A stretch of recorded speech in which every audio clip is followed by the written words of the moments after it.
So, Cool. hey everyone, happy Friday, happiest of Fridays, in fact. Ooh, cracking open a brewski over there or something. Um, I'm joined by the one and only Ian Sagstetter.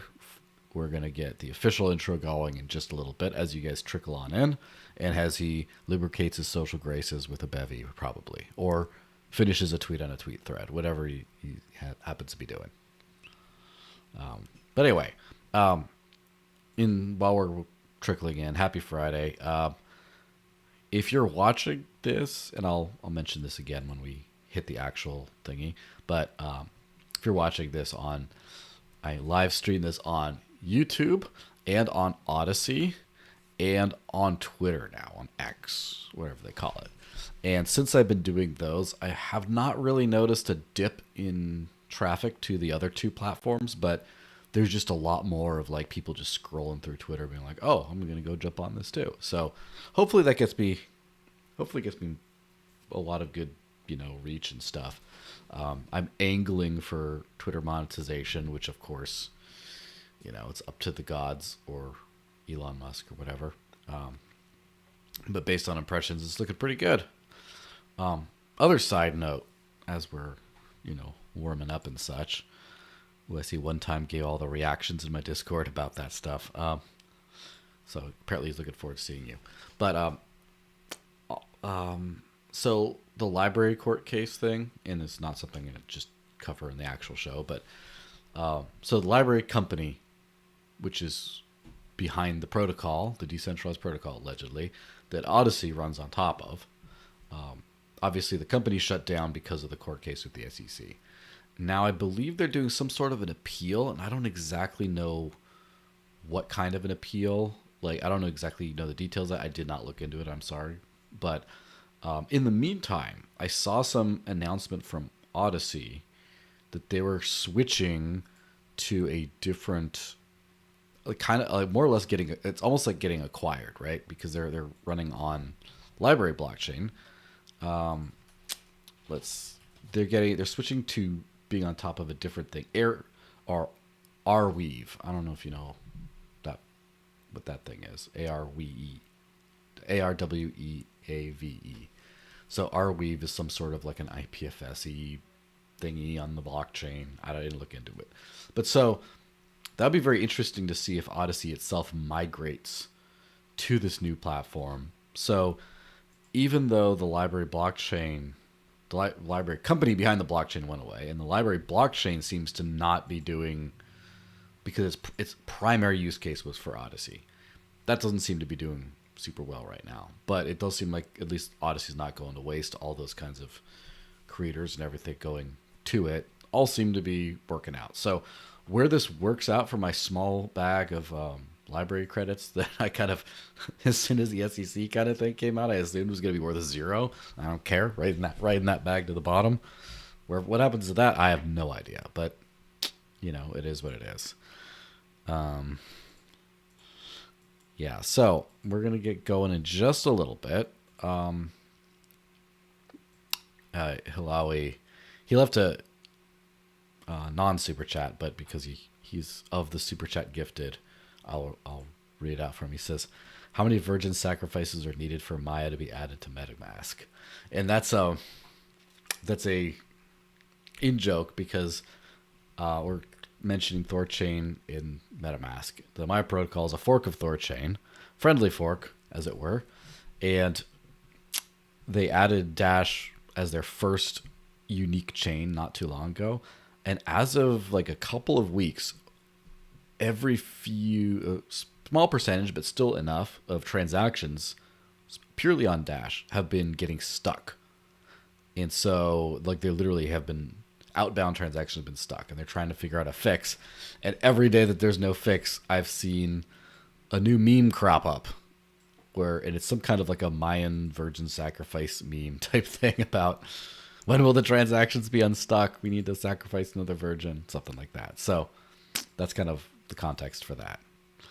All right, let's see. We got a few on YouTube, and Odyssey, a few on Twitter. What do you think? Are you ready to get this thing going? Roll the Let's do it. intro. All right, here we go. Ready? Roll the intro. Roll the intro. Get going. All right, 3, 2, 1, go.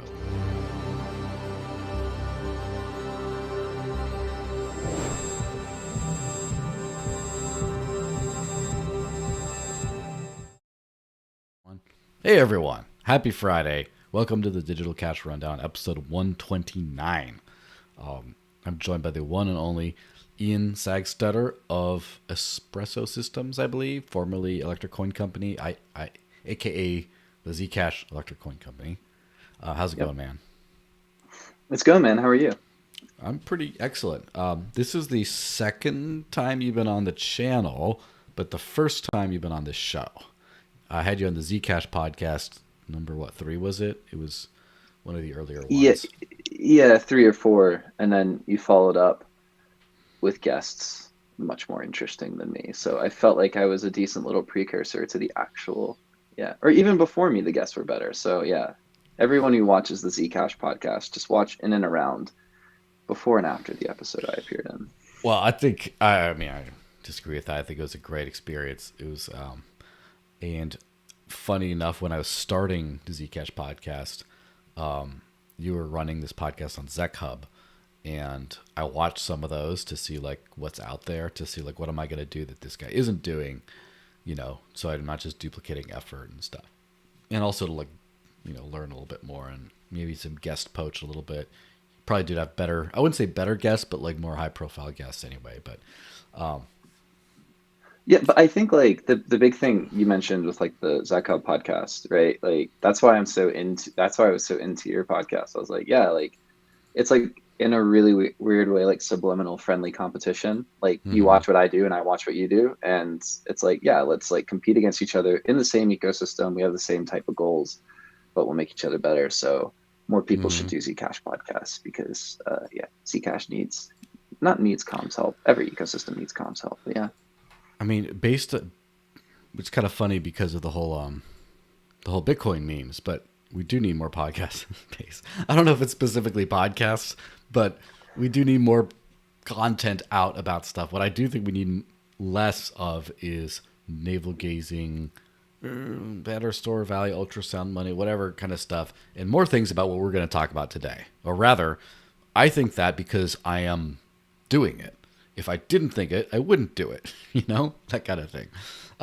First, a couple of like quick news items though, because I had to have something to justify that sick, like flaming electricity THORChain Fox graphic that I made out of Midjourney and some other stuff.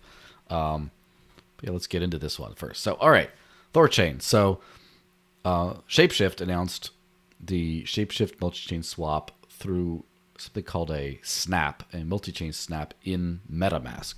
So essentially MetaMask, which I admit I'm a little bit of a MetaMask noob because I don't just do a lot of ETH stuff because ETH is expensive, right? And then since I started using XDFi, it's the one I tend to use more. But MetaMask is still used by like 20 million people or something like that, maybe more. And so they added a little update, a little like add-on kind of thing, which allows you to do cross-chain swaps via THORChain, thanks to ShapeShift. And yeah, that's some pretty cool stuff. Let me just switch to the tweet that I put out about it just not too long ago, right? Just kind of for the purposes of putting on this show. I said, you probably missed it, but MetaMask added THORChain support through a ShapeShift Snap add-on. This means that tens of millions can now easily trade crypto using a decentralized protocol instead of a centralized exchange. It's huge news, but few are paying attention. What's your quick reaction on this thing? My quick reaction on the news? Mm-hmm. Yeah. I don't know, man. Like, it's That's valid. like I don't know. Like I think that like just from user experience, right? Like this is going to be a comment that's maybe not even related, but That's something fine. interesting I saw once was like everyone who's getting adopted and onboarded to Lightning is like using a custodial wallet, right? Like so Mm-hmm. wallet is Satoshi or any number of other custodial applications out there. And then you look at like the Ethereum space and everyone's like onboarding to Ethereum via MetaMask, which has its like own security vulnerabilities. And people shouldn't be storing like massive amounts of Yeah, of wealth in the course. MetaMask hot wallet. But like it's still self-custodial, right? Yeah. Like, and I think Eric Wall made the point of like, yeah, like all these Ethereum people are a bunch of shitcoiners, but like when they're getting onboarded and doing all this shitcoin stuff, like they're still doing it self-custodially and not trusting a third Hmm. party. So I think kind of expanding MetaMask capabilities outside of like the Ethereum or kind of EVM type space is, yeah, super awesome. Yeah, and beyond just the news for what it is, it's kind of interesting how it shows how, I guess, decentralized mass adoption happens is because everything's incremental in certain ways, right? Where it's like, okay, well, like what if everyone got onboarded to something like Bitcoin through centralized custodial systems? I mean, first off, I don't think that's good, but we have to acknowledge that's a marginal improvement in that they don't have to use fiat currency. They use Bitcoin as their base unit of account, and so in the beginning, it's better than it's an improvement. But of course, that can quickly turn. People did that with gold too, and we got fractional reserve and all this stuff. So I don't think that's the end. And of course, we're talking about MetaMask and like, okay, well, people are using this non-custodial, probably centralized. Infura does some sketchy things about it, whatever, but it's like self-custodial real crypto people are using, but they're still buying off of Coinbase, they're still swapping on Binance, whatever they're doing. But then now you add in this other thing, right? Now you add in, oh, guess what, now they're swapping, the plumbing is being redone in a decentralized way. Now instead of a Coinbase API or something, you're using another, relatively decentralized blockchain project to do the actual swaps. And it's like, it's just kind of usually, I like the replumbing. That would be like Wallet of Satoshi switching to a non custodial kind of like Phoenix wallet model where, the end user is just like, all right, we're doing this kind of the same way. But then the actual thing is, oh, guess what? There isn't this giant honeypot that just has everyone's money and the government could force them to confiscate at any moment. Now it's like, well, they could still shut down service to users, but people could just restore their own private keys and just not be rugged by the wallet. So it's one of those kind of like incremental, yet because it's at such a scale, it's a huge kind of like leap forward into, you know, kind of cutting out the middleman of centralized exchanges with a middle protocol of centralized exchange protocol. And so it's just like, one of your arms is being upgraded to a bionic arm kind of thing. It's just like, well, look, part of me is now decentralized, and just like you add upgrades, and over a long enough period of time, I guess we'll be completely on decentralized stuff. Yeah, and I think like while it is a custodial solution, the CEO for Fedi, who are building, I think, some type of user-facing application for the Fedimint Mm-hmm. protocol on Bitcoin. If you don't know what Fedimint is, it's basically kind of like a community custody protocol. I'd recommend you checking it out. It's like a balance between like self-custody and like trusting a centralized organization with custody. I think it's interesting. I'm not sure if I'm super Fedimint pilled yet, but like I definitely think it's interesting. Their CEO said on a talk, I think from Bitcoin Amsterdam in 2022, that like, yeah, currently everyone's just like buying Bitcoin on some centralized exchange, right? And like people are doing that all across like cryptocurrency networks, or like various networks, right? Mm-hmm. Eventually, like I think the like let's just take Bitcoin for example, right? And let's remove all of the problems potentially in the future in Bitcoin. Let's just say Bitcoin exists as a medium exchange that is decentralized, self-custodial, and the fee market is being sufficiently paid for via fees, right? Let's just say that world exists. Mm-hmm. Like people aren't going to be going into an exchange necessarily to acquire their first like satoshis, right? They're going to be going into a market where that is the money, and they're going to earn it, and then Mm-hmm. they're just interacting completely like from onboarding and on ramp to like interaction and using the applications like fully self-custodial, fully just like decentralized as a spectrum, but let's say like everything's self-custodial at that point, so fully decentralized, etc., etc., etc.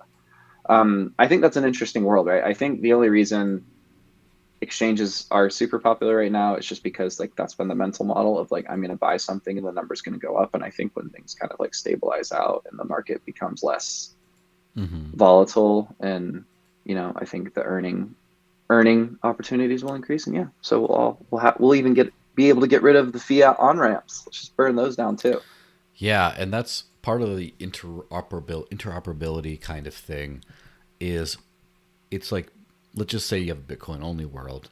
You buy Bitcoin with fiat, and you hope it goes up. And eventually, once enough people do that and trade for it, you'd say, okay, well maybe we can start making the case to get paid in Bitcoin, so you never have to do anything else. However, even before that's like years in the future. Even before we hit that, if there's other tokens that people have for other purposes, it's just like, all right, well, I bought some wealth for Bitcoin, right? But I needed to do an NFT collection on Ethereum. So I bought some Ethereum to mint that and do that. And then, they sold, all the profits are in Ethereum. Now I don't have to like sell those for dollars and then rebuy Bitcoin. I can just swap those for something like Bitcoin, or swap them for Litecoin or whatever else. And then bit by bit, duff by duff, Satoshi by Satoshi, Zat by Zat, whatever it is, the whole space starts to, like every non-monetary application of crypto starts to become interoperable with the monetary ways. And then eventually the whole economy, the global crypto economy, starts to be built on that. And then the need for fiat on-ramps starts to shrink into like certain channels that not everyone is going to have to deal with, where you might say like, hey, a company might need to KYC and all this stuff to buy a bunch of crypto to pay their employees and stuff. But at least that like shuts off each employee from having to do that. And so the scourge that is KYC and all that stuff will become something that like fewer people have to deal with, which is fantastic.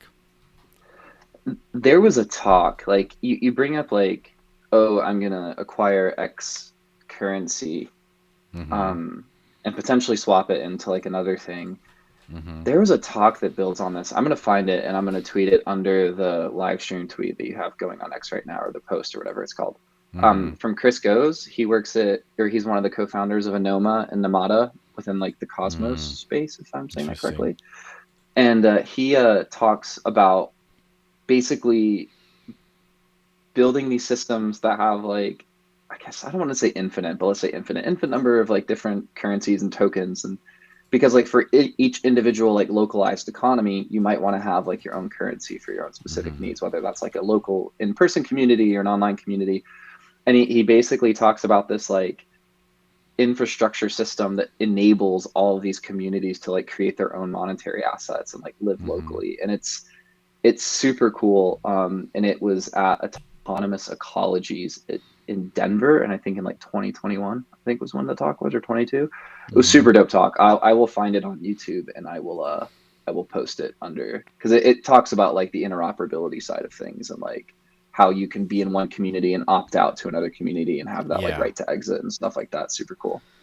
Well, this fellow TCB, or Thor Maximalist on Twitter, had this thread on that, which I shall I linked in my own tweet, but I might as well just hit on some of the highlights. Well, first off, he said Bitcoin is now supported by MetaMask. This is not a drill. And so first on that note, the Bitcoin and Ethereum world have kind of grown up separately. And it seems like, if you want to do all that DeFi nonsense, you got to be on ETH. And Bitcoin is for holding and whatever else, and it's different. And it used to be, you have to, now because of THORChain, you can get a lot of, it kind of brings those ecosystems together, because not only can you swap them for each other, but now all of a sudden, for example, you can get yield on your, I guess like, real L1 yield kind of on your Bitcoin, where you can deposit one Bitcoin and earn like a couple percent per year on that denominated in Bitcoin, and then just withdraw it, all without using a centralized party or custodian. Now, because now DeFi is getting added into Bitcoin that you don't have to wrap or anything like that.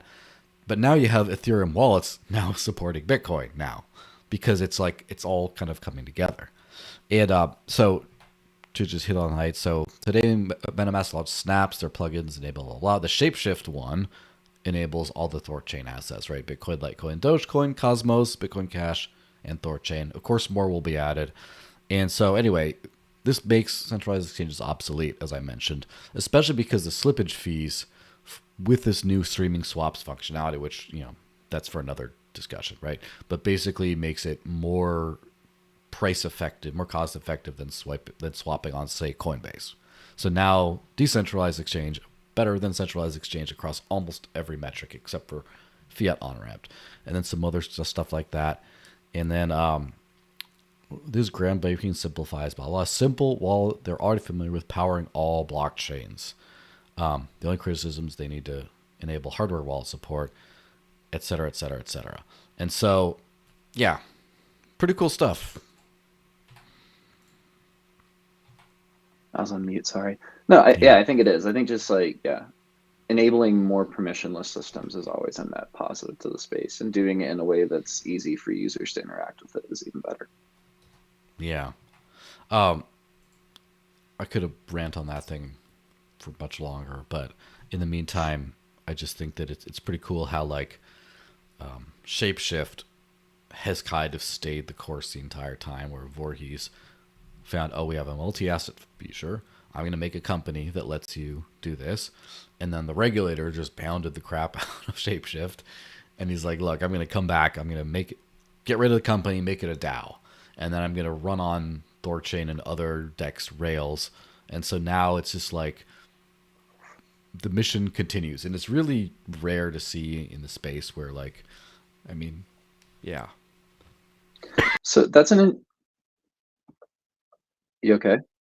You good? Yep. Cool. But that's an interesting point, because for those who aren't like super familiar, I've been working on a grant for the Zcash Foundation, with like regarding like non KYC Zcash acquisition, and it's very delayed. I want to get it done by the end of this month. I have it out for review right now with some like really smart people, so hopefully I can get that finished, because it's not technical, but there's some technical concepts that I just want to make sure that I'm not like, I guess, overstating. Like, anything is technically possible, right? But like, you don't want to like push it to the bounds of like something that's just like theoretically possible versus like actually we could implement this.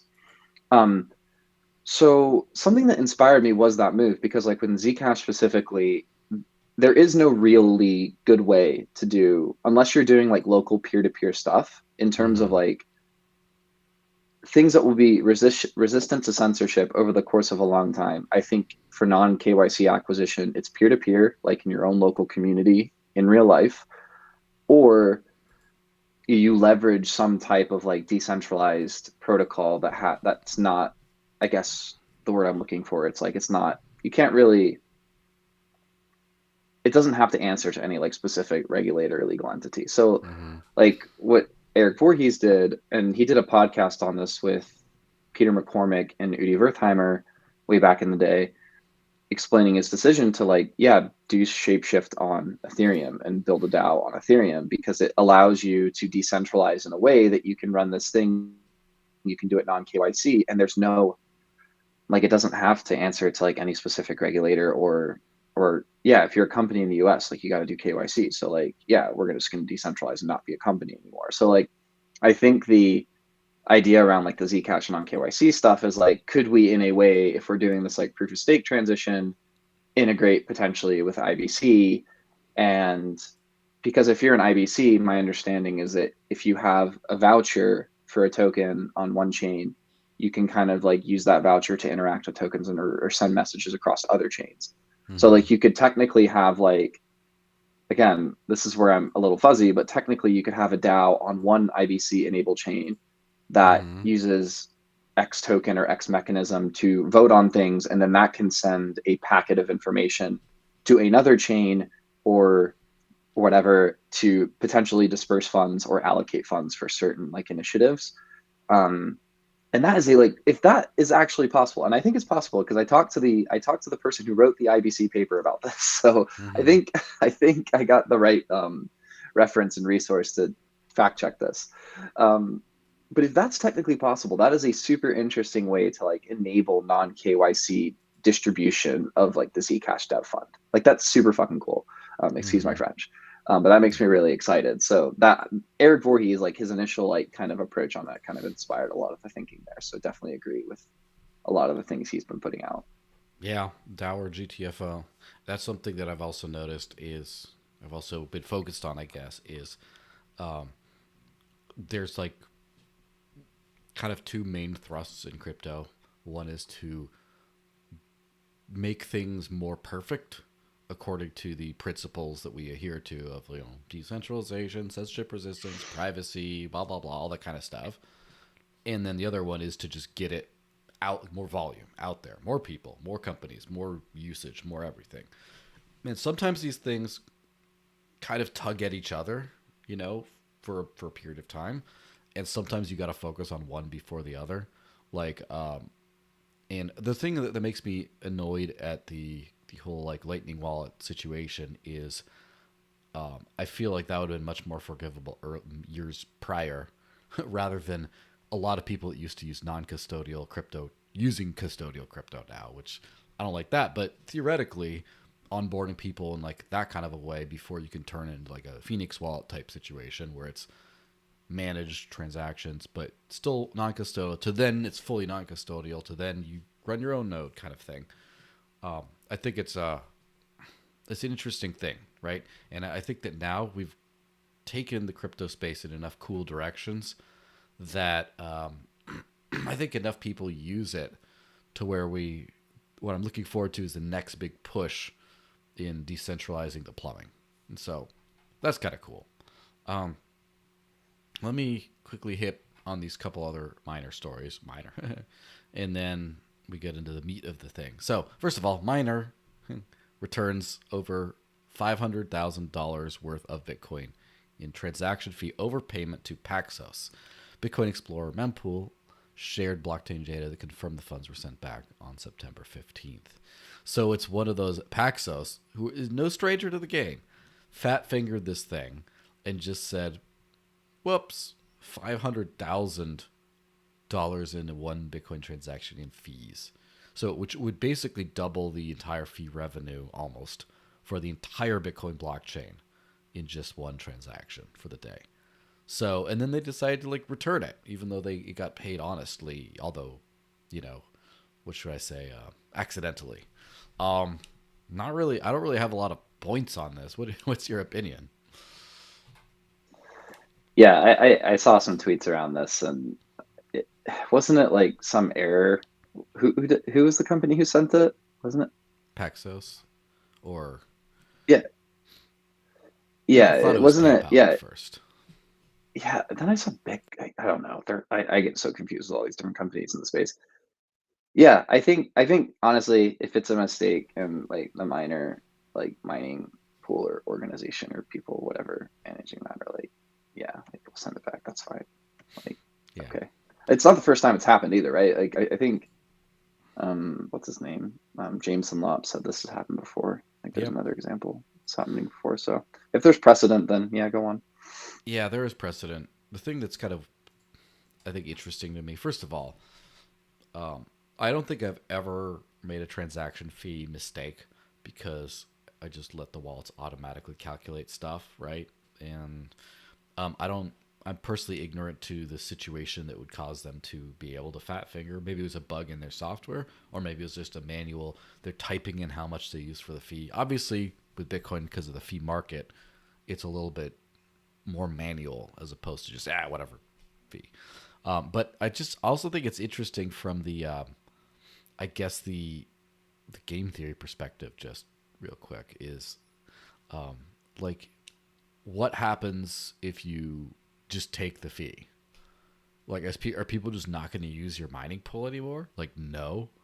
There's no, as far as I know. Again, I'm just thinking out. I haven't thought this through very deeply, but as far as I know, it just seems like everything's fine. People just, if they know who you are, as the person running the mining pool, making that decision, they might just think you're an asshole or something.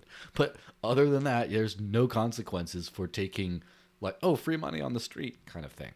But then on the other hand, what are the other than just like what do they get from returning it? Maybe they sort of figure, look, we're making enough money as it is. This giant chunk of money we just, well, It's a chunk of money we just got, which, let's be honest, the entire Bitcoin coin, like the fee percentage of Bitcoin's block reward right now is like 3.5% or something. It's not. So if you double that, and oh, by the way, you're muted, even though I could see what you're trying to say. But No, I said 2 to 3%. Yeah. yeah, and so doubling that, like the individual mining pool that did this, it's not like it's world changing money for them. It's like a nice bonus, but it's not like insane. And maybe they just thought, look, the trust in the Bitcoin ecosystem and using it and all the utility from Paxos and all this stuff, maintaining that is more worth it to our bottom line long term than this brief chunk of money we'd get today. Maybe that's what they did. I don't know. Do you think that's accurate? I Speculating? would probably say, yeah, I think that's a decent framing around it. I really don't know, but I would say that's probably the framing they were thinking of. Yeah.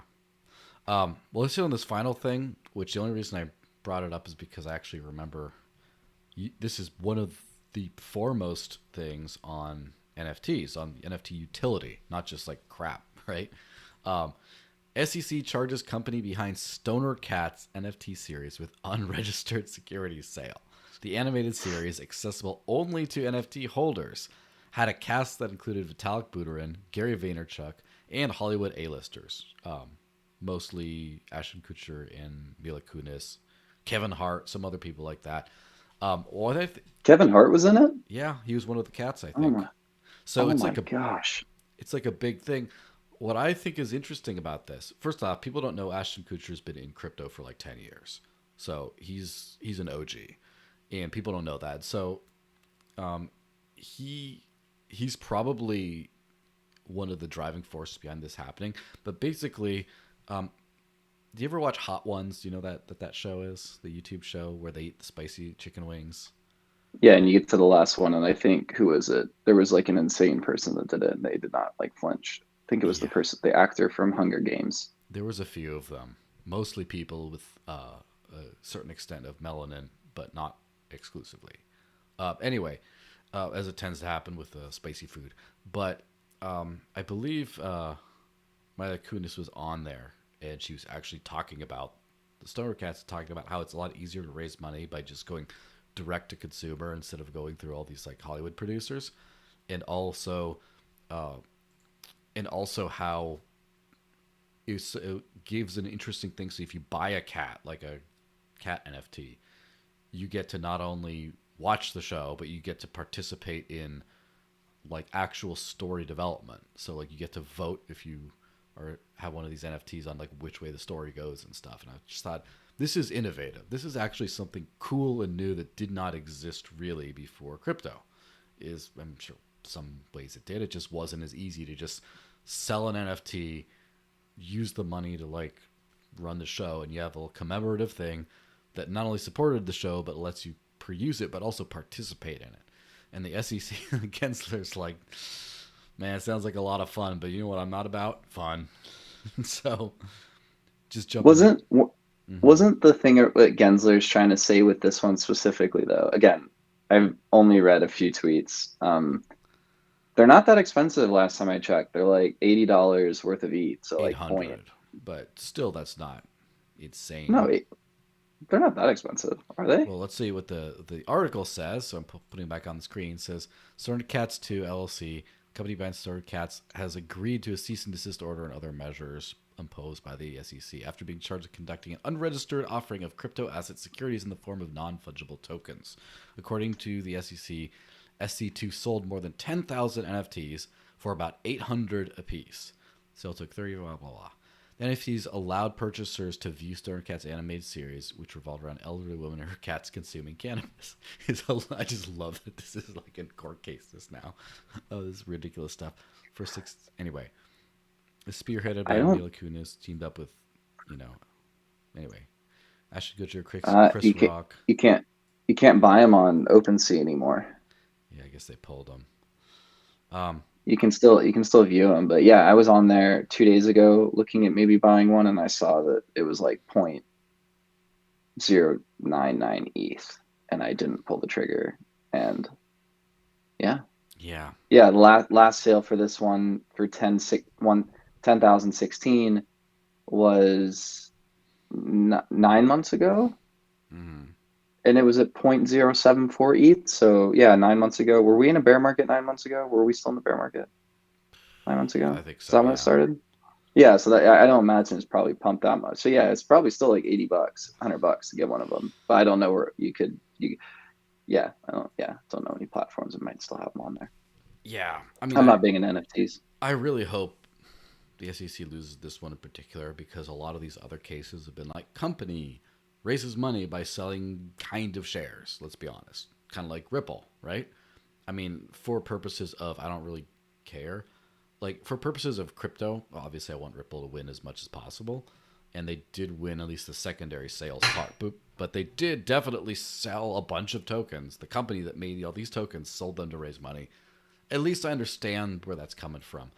And yes, if you raise money for an animated series by doing sort of like pre-sale selling some things, I understood parts of that. But at the same time, that's just like, now like what? So like, I sell NFTs so people can go in, type in the live super chat rather. So like, if they don't want to like pay a bunch of money, which by the way, I did get a nice fat super chat on YouTube, which I'm very grateful for. Thank you, Johnny O. Rather than that, and then part of it going to YouTube and all that, I'd rather people just pay me like a flat fee to get this thing, this magical thing, so I don't have to deal with memberships or KYCing people or any of this stuff. And then the Discord bot checks if you have one to get in. You just type your message and go, and you can resell it in case you're like, you know what, this guy's show's gone to shit. I don't like it anymore. Sell it, and then someone else buys it, and then they get it for cheaper or whatever. Cool. It seems great, but like, someone like me should not have to be like, I wonder if Gensler's gonna find out about my show, and Well, just, I'm I, gonna I be don't I screwed. don't I don't think so. Like I think like I don't know if I mentioned this. Mm-hmm. I was going to, but like my mind's super scattered today. But like maybe I did like earlier. But I think the issue was like they were running like a marketing campaign or a story series or like some interactive like TV show or something. Mm-hmm. I'm not defending the SEC, but like I think like you have to be if you're trying to like create one of these projects, like you have to be extremely careful of any type of talk about like if you mint an NFT and you're like, oh yeah, this is access to my channel, Mm-hmm. and you're like, oh yeah, we're gonna run a marketing campaign to like you know Yeah, bring more value to the community. It's like yeah, it's like they're gonna see right through that shit. yeah, but that I have to say, um, if I had actually done something like that, if I'd actually said, which I've sold like 2 NFTs, and I gave a couple away, and they're not doing super well. Who cares? I haven't really pushed them. But if I'd pushed them, been like, oh, you know what? If you buy them now, these might be, if my channel becomes big, the value of this super chat access thing might be huge in the future. In which case, you like, but then by saying that, I would have probably sold a bunch of NFTs, and Gensler would be up my ass. So, like, like I'm doing things the righteous way and not making money. Let's just be honest. So, I like, Yeah, and to be completely honest, people should just be able to do whatever they want. But yeah, nonetheless. the old Ron Swanson permit, right? That's the only the SEC whatever, only thing that matters. All right, so let's switch gears to the thing that we all actually care about, not this like making a pile of money off of NFTs nonsense. Um, Bitcoin, a peer-to-peer electronic cash system. I lived Yeah, off of cryptocurrencies for a week. Well, tried to by this goofy ass long ETH address person on this Medium that's article. me. Yeah, I assumed it was. Thanks for that, by the way. Anyway, I'm writing about my Bitcoin maximalism on Ethereum just to confuse people. yeah, max confusion. So there's this article that you wrote, and I will Hmm. link it in the comments. I will, in fact, I'll just link it right now under the tweet and put it in the live chats, but I'll also put it in the actual description of the videos once I'm kind of done with this. But anyway, you tried to live off of crypto for a week, traveling, Hmm. and Yep. why don't you just like tell me how it went? Yeah. So I mean, to be completely honest, like barring, so I was in the United Kingdom and I was traveling from the United Kingdom to Italy. And barring that massive travel disruption that happened in the UK a few weeks ago, where like the air traffic control system went down, so they had to ground all the flights and cancel all the flights. Barring that, I actually found it was relatively easy. Mm-hmm. Um, I ran into some issues with like the prepaid gift cards. Um, so that was like probably the only thing that I thought was like a little bit annoying. But like, so for example, if I was like to do this full time, I would just be more like active in my like local Bitcoin meetups or like local communities that I could find, and I would just or people that I could kind of like sell Bitcoin for cash for, like directly for Mm-hmm. cash, or I would just figure out more ways to get cash, um, to just kind of like transact peer to peer. If I had to go to like some KYC ATM or something like that, like I don't care, whatever. Like just get cash, do it and figure Random out ways to. interruption in this Yeah, thing. go ahead. Did you come across any shitcoins.club ATMs? The big ones that look like a Bitcoin symbol? Yeah, so the city I was in had one, but I like did some research into it, and it required KYC, and I had enough cash on me once I got to Italy to be like, oh yeah, Mm. like I don't need to put my passport photo into this random ATM in this Yeah. smaller town There in must Italy. have Yeah, been some threshold or something, or maybe it's just an Italy specific thing because it's Italy specific. Yeah. damn it, because I've used those ATMs in three different countries, spanning starting in 2019 and going up to just a couple months ago. In twice in Spain and two different cities, and once in Germany. And Hmm. I don't know if they are in Germany anymore, but in all those cases, I was able to sell for with a small amount for like no KYC, and so it must be like an Italy specific thing. I know the company themselves have pledged to basically operate everywhere. The Uber strategy, operate everywhere, and then wherever they get like shut down, just kind of like open ATMs right across the border in a neighboring country so people can still get their stuff. So they got a very cypherpunk attitude towards this whole thing, which I love. But anyway, continue with the story. Sorry for the Yeah. interruption. I just wanted to Yeah. shill the ATM company that should probably pay me but doesn't. No, but like it so basically like I think the biggest takeaways, right? Like so kind of the stack I used is I used kind of like a swapping tool to get my funds from.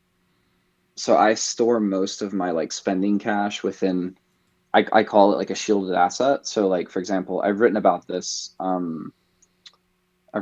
a few times. One of the pieces got featured in CoinDesk, Ooh. where I kind of argue that the best way to gain privacy within crypto is to keep your money and your spending cash within some type of shielded asset. Yeah, at So rest. mainly at rest. So mainly like Zcash or Monero, and then when you need to potentially spend something like Lightning, which has weaker privacy guarantees, you can just transfer the money over to that wallet for the amount that you need to spend. But because the store value and the money at rest over time is in a shielded asset, that individual swap into that fresh Lightning wallet, which is not tied to your identity or KYC or anything, um, you're getting pretty decent privacy guarantees out of that.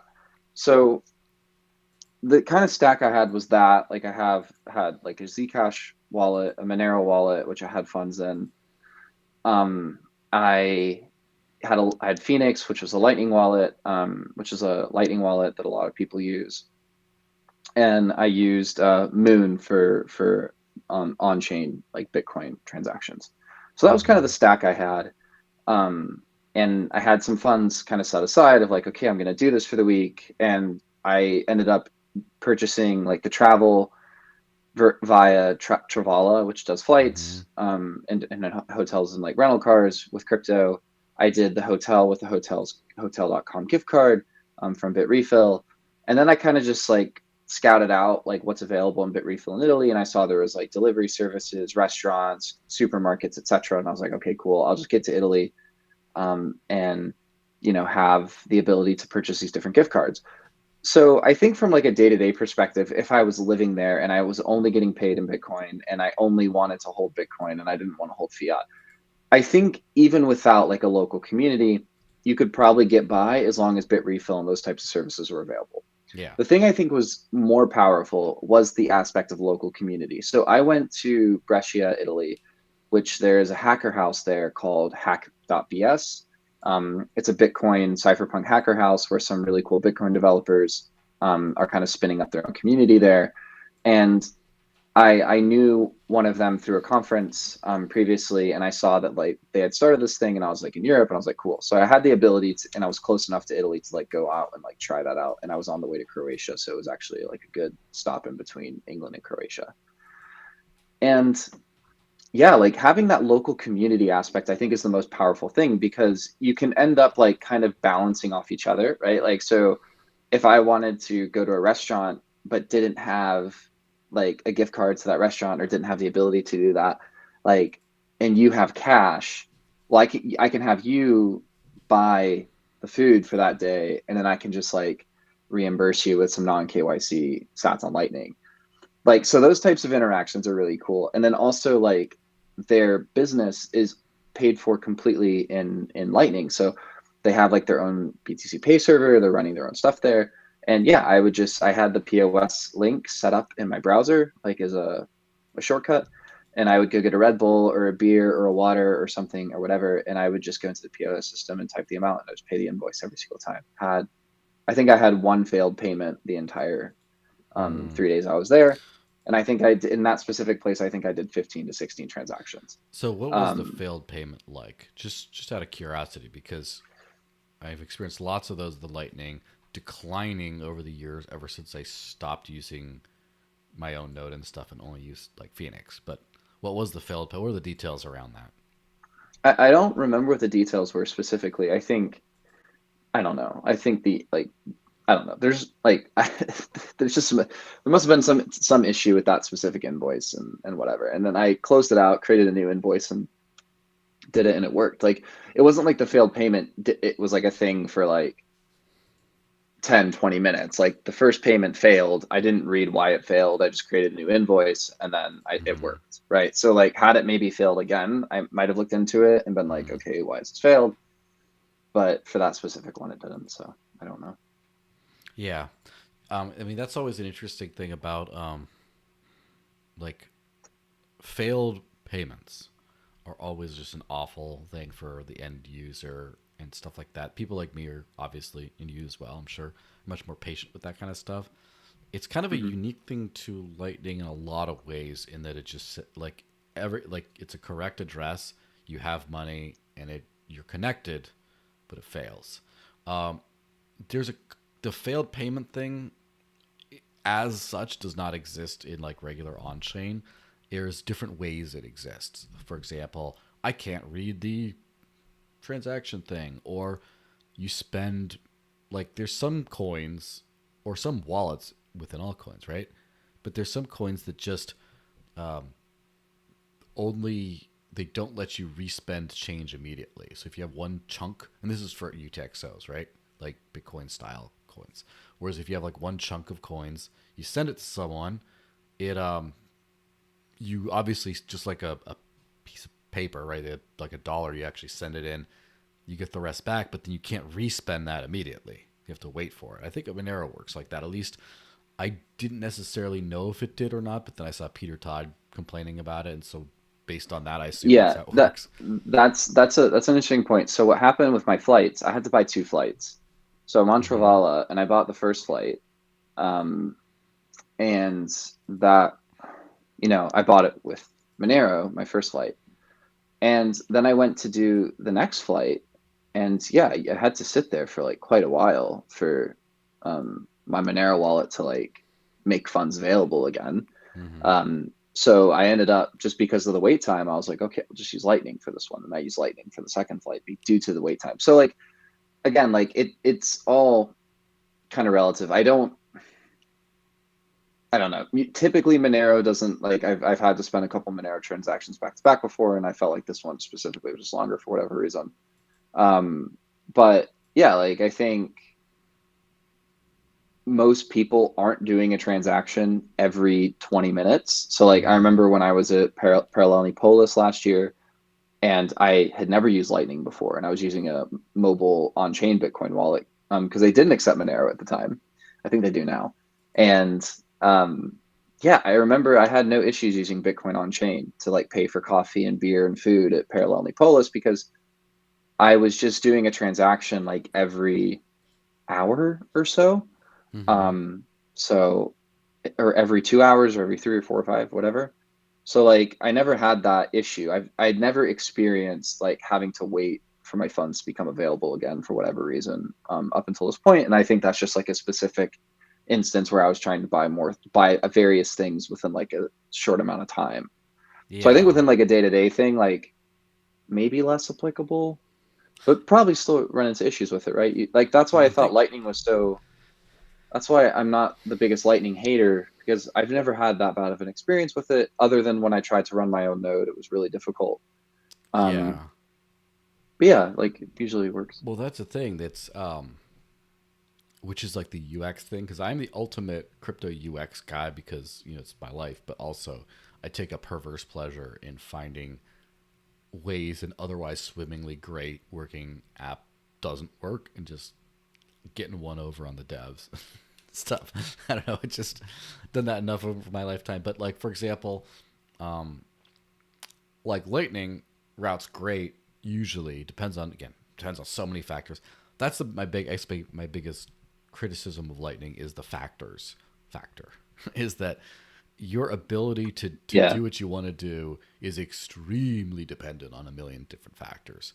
Whereas with regular on-chain cryptos, as long as you have the money, that you have the address, you have a connection, it will work pretty much. Like the factors don't decrease your chance of that. Whereas Lightning works great when it does, and so of course that incentivizes there to be fewer and fewer factors for a better and better experience. And then if everyone routes through like 5 different hubs, then everything works really well for the most part. I, You know. yeah, like I think that's I've seen a lot of commentary on that recently. So um, I'm trying to dive a little bit more into Lightning because I'm doing a lot of like reading and stuff around like potentially like ZK rollups on Mm-hmm. Bitcoin. Um, so I'm interested in that type of design space. The drive chain stuff seems interesting. I'm not super well versed in drive chain, so I focus a little more of my attention on the roll up side. But like, yeah, I think a lot of people recently that I'm seeing like developing on Lightning and trying to build these types of solutions are starting to come out and say like, hey, we have not Had enough. completely fucked this, but like we potentially might need to start thinking of some other solutions. So yeah, I think ultimately, right, like I think we're still very early in trying to figure out these UX problems for chains that are trying to do Mm-hmm. things at the layer two level. Um, and again, there's a whole host of reasons for that, but like I think right now the UX is if you're committed and you're like willing to put up with a little bit of bullshit and be like, hey, I'm doing this for like either sovereignty or an experiment or whatever, right? Mm-hmm. Like the UX is good enough for you to run with this right now. Like even layer one on-chain Bitcoin, if you really Yeah, just have absolutely. a ton of patience, you could live off crypto for like a week or 2 weeks and for an Mm-hmm. experiment. Um, so yeah, that's kind of like those were kind of my takeaways, right? Like, and I think the biggest thing is it kind of taught me like here I'm actually I don't want to dox my location, but I'm like hanging out with family right now back in the US. And I've been using Bitrefill to like pay for things. Like once I went to go get some family and friends coffee, and I used coin cards. I think I used Monero via coin cards to buy a Starbucks gift card and bought everyone coffee. So it's like now that I have that experience and that comfort and that experience doing it on my mobile phone, I can be out and about and like going into a grocery store, just hop on Bitrefill or whatever, buy a gift card. It takes again, it's not the credit card user experience, but it takes like 2 minutes.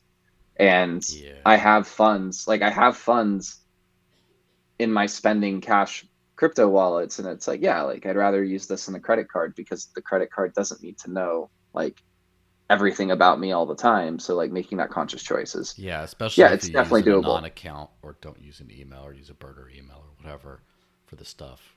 That Yeah, really. I mean that's the other thing, right? Setting up burner emails is not hard. Yeah, I mean, And it's no, it's not, none of the population is going to do it, like zero, except you and me and like two other guys we already know. But but that being said, it's not hard.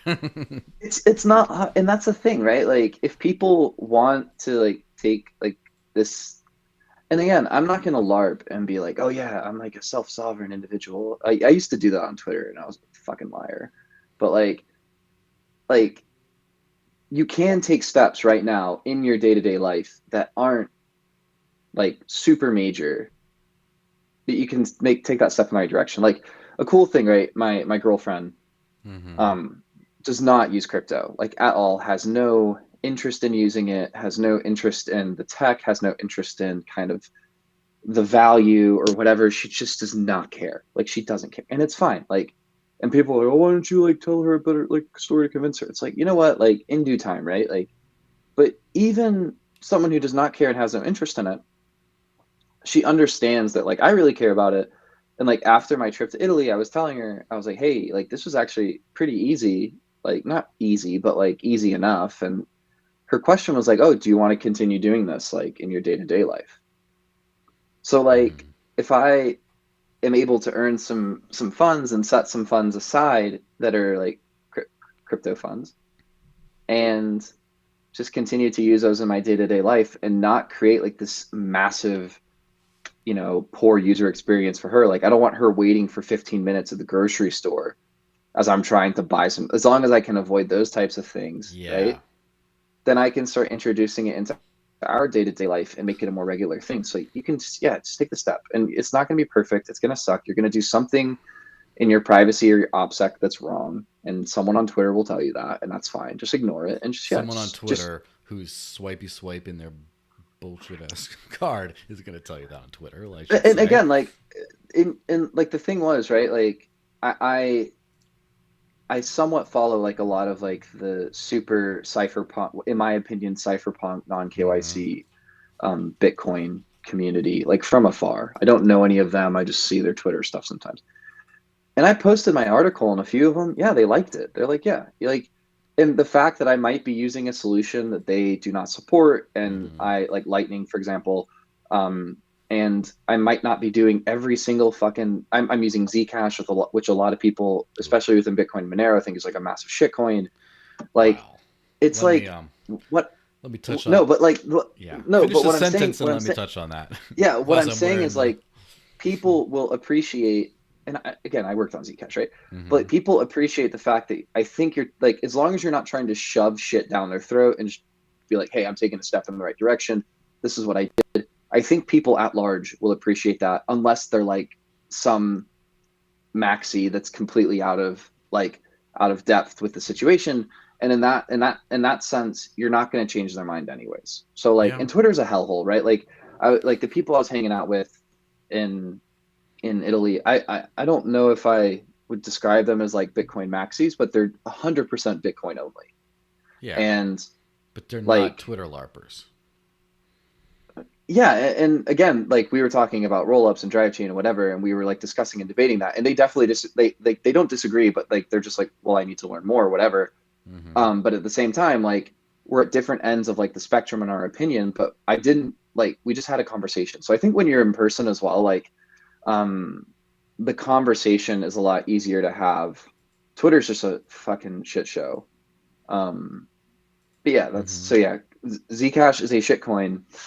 Well, no, I didn't mean that I specifically, worked on but that did kind like of I it did kind of come around because um, my primary reason I got interested in Zcash and became involved in the Zcash ecosystem and have the Zcash podcast funded, which by next Friday is another episode, is because I super believe in privacy, and I think that it's kind of undeniable that Zcash is at the bleeding edge of the tech itself there. Now, whether or not how that gets implemented in the to the end user is a different story. But just this week, I have a we talk about the wife spending and then the UX thing.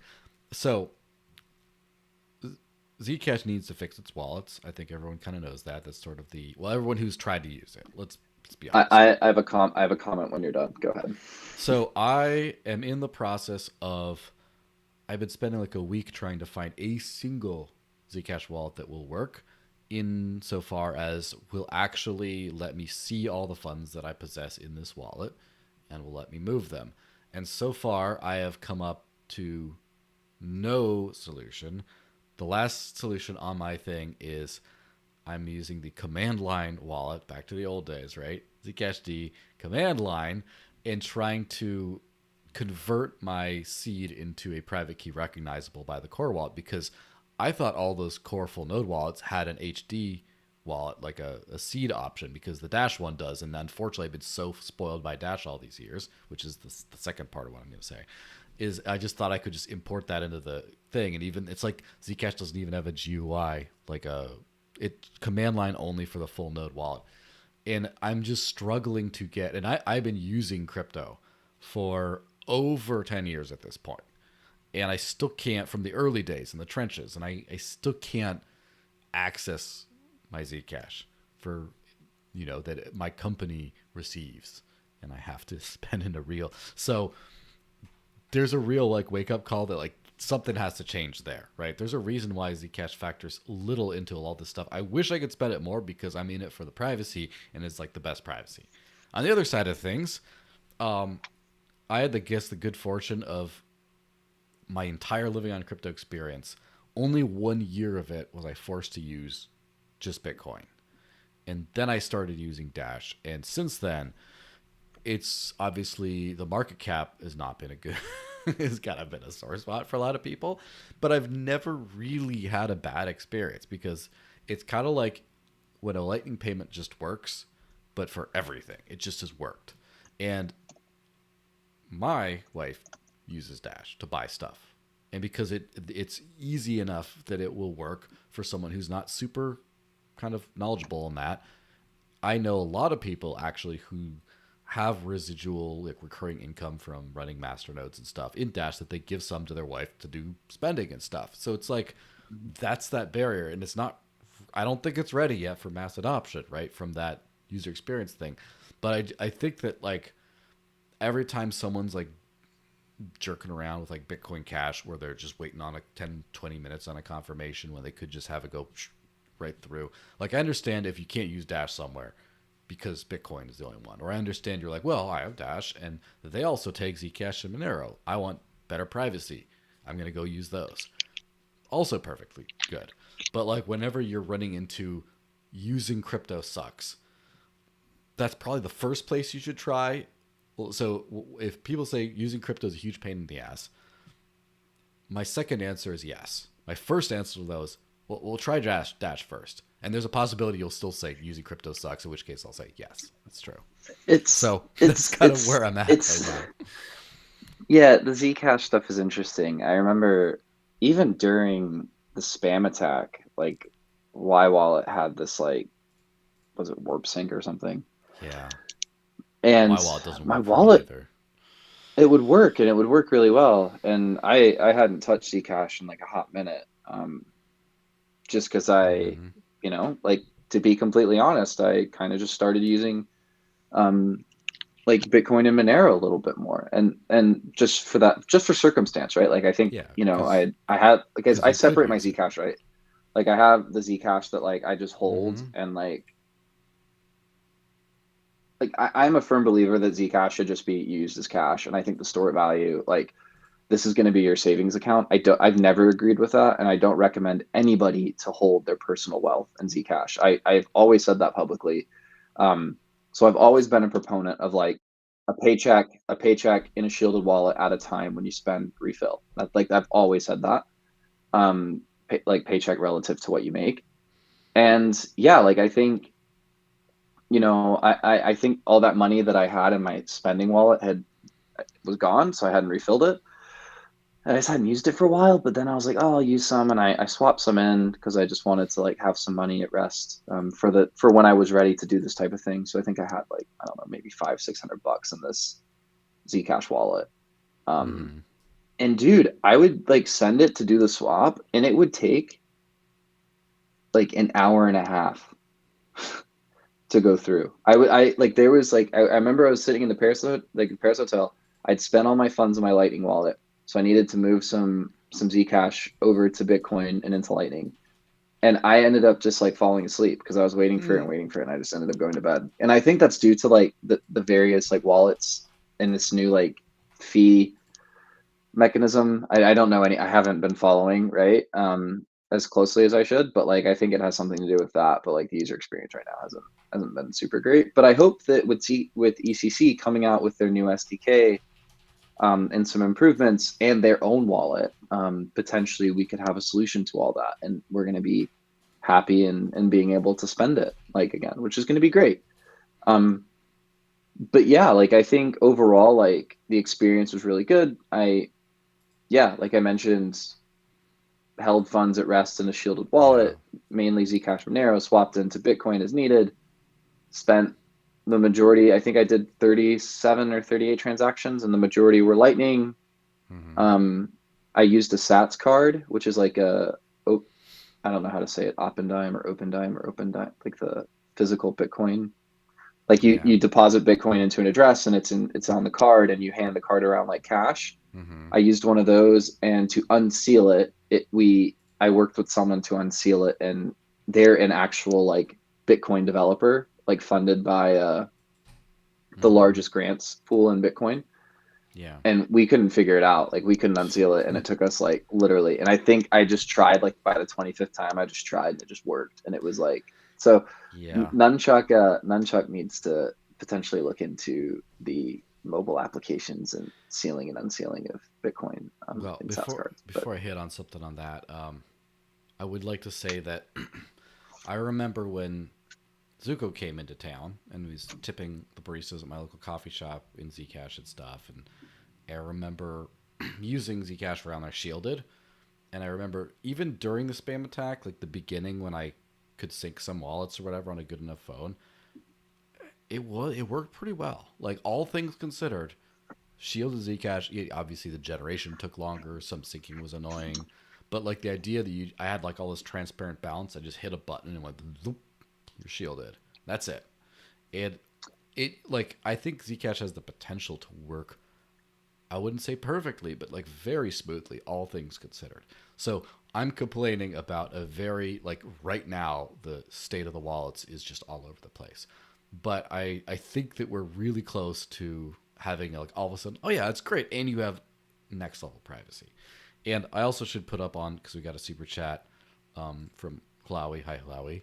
He said, if you forget about the store of value part and you're only looking for the best payment coin out there, then it's Dash.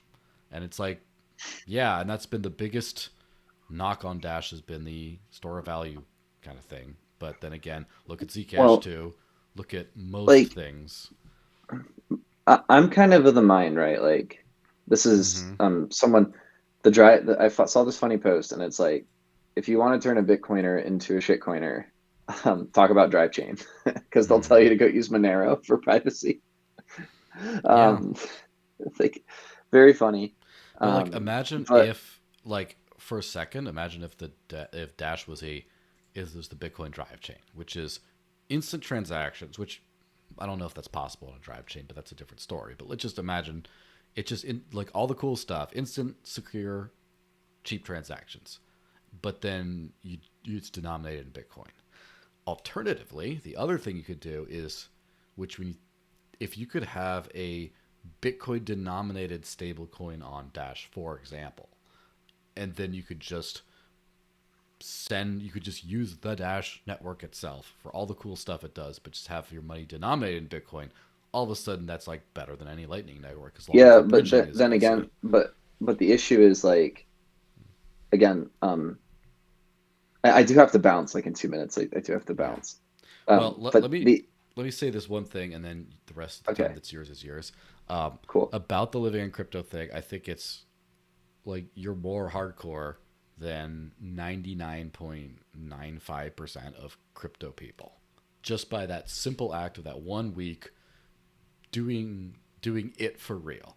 And I do think that, and that's just like patting on the back for saying it. I'm saying that's too rare, but I think it's really important that a lot more people, not just me and not just you and not just the Mhm. other few people I've interviewed for the thing I'm going to put out, do it, because it's like drilling self defense techniques. Like anyone could show up to a seminar and be like, oh, hit the elbow, hit to the knee, oh, yay, high five. You can defend yourself in a street fight, man.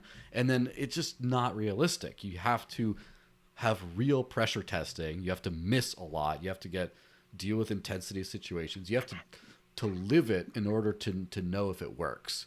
And so that's the same thing with like, I feel like some people go like to their little, oh, I got wallets of Toshi, and I go and scan this QR code at this one. Look, the beer tap, it comes out, and they give themselves high fives, and then they go home.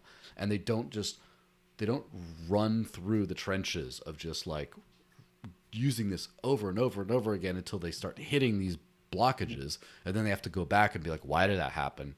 Can we fix it before the next person figures it out? And then crypto will be ready for mass adoption once enough hardcores like us use it for enough real things that the data that we learn gets transmitted back to the people who are building all this stuff until it actually works. Then people will use it. End rant. What do you have to say? Yeah. About the Bitcoin stuff, we need to think about ways of enabling trust minimized bridging. So that's one thing.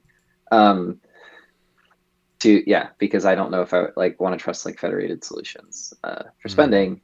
Nonetheless, I think that my last comment is right. Like just dive in. Like I'm going to continue doing it. I'm going to try it again for a more extended period of time this year of like trying to do 2 weeks or 3 weeks and really committing. I think the biggest thing is like also, first dive in, like just do it. Don't take a video, don't take a selfie, just actually do it for a week and then write about the experience in a way that might be able to help other people dive in. And then the other side of it is like, don't think that you have to like pass some technical bar or like have some sort of technical knowledge to try and use this stuff. Like if you just want to have money that is not manipulated by central parties and use that as frequently as possible, and you align with that type of ethos, then don't worry about all these like technical arguments that people try to have on Twitter or in the forums or whatever, and just go out and use the damn thing. Because like if you're going to try and understand what people are actually talking about, you're going to be here forever, because I don't think anyone has a complete 100% clear idea on what's going on. We're all here learning and experimenting. Don't feel like you have to be smart in order to start using these things. Just use them. So, because I'm an idiot, and if I can do it, anyone can. Yes, and as a thought of that, from using like prepaid cards for crypto to then using in Google Pay to then using the Google Pay on an Apple on a watch, a smartwatch, and just all the things in between, the fiat system is incredibly intricate and complex, and there's so many different variables and things like that. It's worse. They've just figured out the UX. Yeah, they've just figured out the UX. So grandma goes and like she like literally like sneezes and her hand goes over, beep, and it pays. It worked. So we can get to grandma using crypto, mythical grandma, but actual real grandma. Not mine. She's not around anymore. But like we could get to actual grandma using crypto, and we don't have to. She doesn't have to know what the hell a drive chain is. Just saying. Exactly. I totally agree with that. Man, it was a pleasure. I always love coming on. So I'm gonna put on the screen this is your thread you're writing during the first part of the podcast about your job at Espresso Systems. So where can people follow you? At Ian Sagstetter without the R on Twitter. Without the R on Twitter. That's really it. I'm on Twitter at IANSAGSTETTE. Follow me on Twitter. Tag me, shoot me a DM if you want to like talk about using crypto. I'm happy to answer any questions. Perfect. All right. Awesome. Thanks, Joel. Thanks for being on, everyone. Thanks for tuning in. Have a fantastic weekend. I'll see you next week for some good stuff. Tune in. See you guys. Bye-bye.